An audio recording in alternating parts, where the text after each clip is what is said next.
Carol Newmarch is a senior lecturer at Columbia University. She says English is the language of commerce, politics and science. She started teaching ESL to adults in the 1970s, and right now she teaches two programs. One is an exchange program for international students. The other is for students of Columbia who need English as their second language.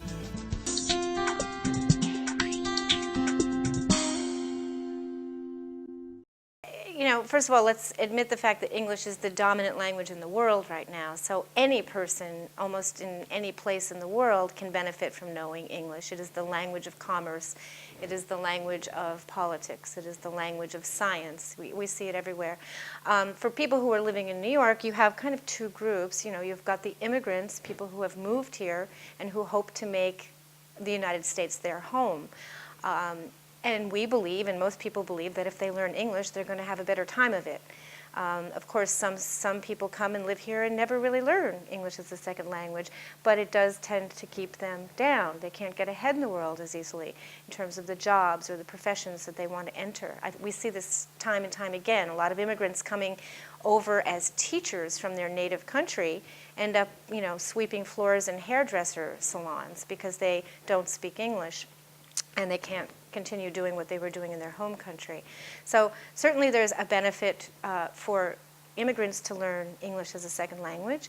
And then we have people who come just temporarily and they don't plan to live in the United States, but maybe for them the goals are more academic. They may be studying medicine, they may be studying law, they may be studying science back in their country. They know that if they don't learn English, they're going to be at a disadvantage. Whether it's reading research, whether it's communicating with people from other countries in their field, they really have to have English under their belt to do well professionally.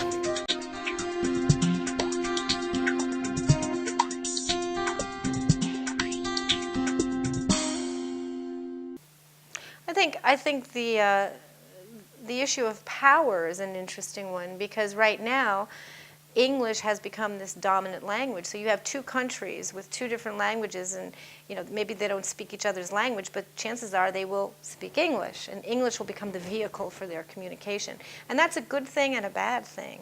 The good thing is that it's creating this globalization where people can understand each other. It's more efficient. The internet helps this as well.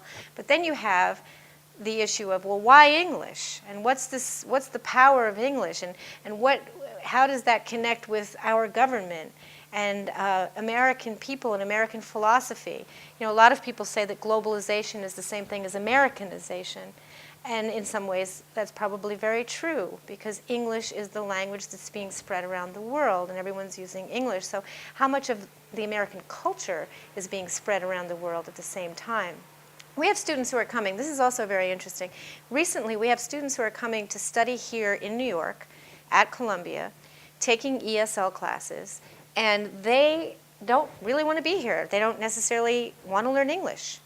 Their goal is, they have other goals. They know they have to learn English to do what it is they want to do. So it's more like a means to another end. It's a vehicle for some other road they're on to achieving their academic studies. So they take English, but they're not happy. And I have students in classes who will actually say very negative things about the United States, very negative things about our government, very negative things about the English language. This is kind of new. I find it fascinating, because years ago, like 10 years ago, 15 years ago, I never felt this. Students were coming to learn English because they loved America, they loved our culture, they were fascinated by the English language, they couldn't get enough, they were just eating it up.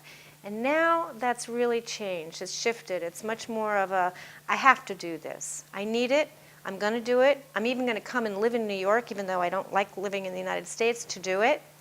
And then I'm going to go home and do whatever it is I wanted to do. And that's a real shift. That's a big shift in our field that I've noticed personally in my own teaching.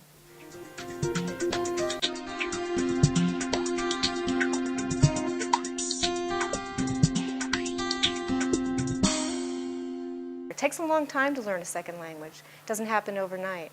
One of the frustrating things for our students, I think, is they get this idea that if they come and they study for one semester, they're going to go from this level to this level in 12 weeks, and it doesn't always happen that way. Different students have different proficiency development based on their home language, their other languages they may speak. So the progress is very individual, very individual.